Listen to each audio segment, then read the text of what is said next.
welcome back to Legal Operations One-on-One series. Today I have with me Gary Sangha. Hi, Gary. Welcome. How's it going? How are you? Great. And Gary and I are talking about my favorite topic, use of artificial intelligence in contract review. Artificial intelligence and contracts is something, Gary, that I have been tracking ever since, I believe, 2009. In those days, it was very early use of technology. You were looking to extract data information from contracts using artificial intelligence. But over a period of time, we've really grown very quickly in this area, and we are actually now using AI to redline contracts.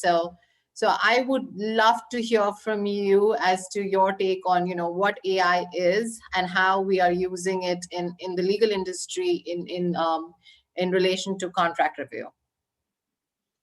Awesome. Well, thank you for having me. So first, I think we should just go through the definition. What exactly is AI, right? Because it has such a broad term, right? My favorite definition is from a professor named Gary Marcus, and he said, AI is not magic. It's just a set of engineering techniques and algorithms, right? The math behind machine learning, deep learning, etc., was really figured out by the 80s. Okay, what happened then? You still need data. Data didn't really come around until the internet, right? So with the internet, you suddenly have these large data sources, right? And in text, you have things like the Wall Street Journal corpus, etc. That's still not good enough. You still needed hardware to be able to process that data. And hardware wasn't really ready until about 10 years ago, right? So we're really waiting for the hardware to get ready. So that's why it's only now really hitting the mainstream. So legal has some issues. Where do we get our data, right? It's one thing if it's cat photos. How do you deal with proprietary information? Much more challenging, right?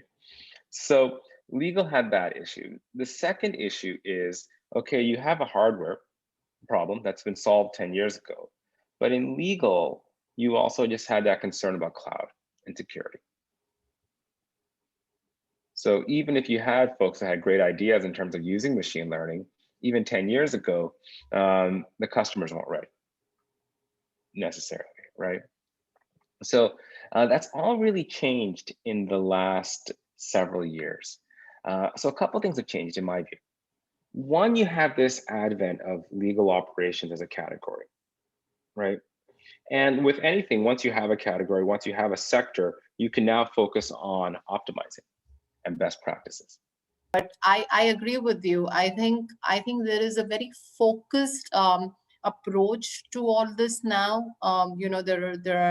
There are teams that are seriously looking at it as ways of doing things, and I also think the business is getting demanding. The business is growing, and everybody wants things done faster. So we have to find ways of doing things in a new way rather than doing them the traditional way that we've been used to. So I think that's very important.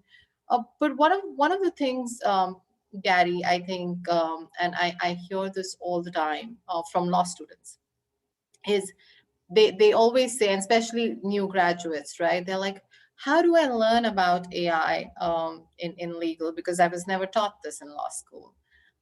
Do lawyers really need to learn the technology and the coding? In my experience, no, but I keep getting this question so many times, and I'm sure you've heard that too. What's your take on that?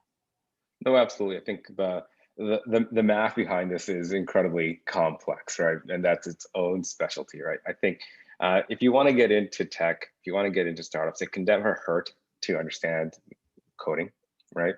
And just various coding languages and whatnot. But in terms of getting into the deep dive, I think there's more than enough general overview books that can convey to you what the technology can do.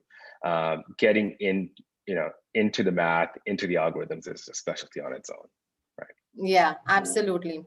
And the other angle, Gary, and this is something again very close to my heart, because as in-house teams, you kind of feel a little overwhelmed with all this technology and wonder how you're going to work with the tools and technology and how your role is going to evolve. So I'm sure you hear this again all the time, right? Are we going to now have two AI machines really negotiating contract with each other, or where do you see the future is? No, absolutely. There's a potential for that, especially for lower risk contracts. Again, it's just a set of tools, right? The tools can really help legal teams out. My view has always been that these are tools that will make people better lawyers. The tools aren't going to do certain things. They're not going to do creativity very well, right? They're not going to deal with, dealing with emotions or EQ or whatnot. That's not their job. But there are certain aspects a tool can really help you out and just make you more productive, and just from a purely quantitative aspect, help you can reduce risk, reduce costs, make you faster, quicker, more accurate. Absolutely. And Gary, I agree with you. I think if I could get, somebody to do it's almost like having your personal assistant that you always wanted but never get anymore, right? Right.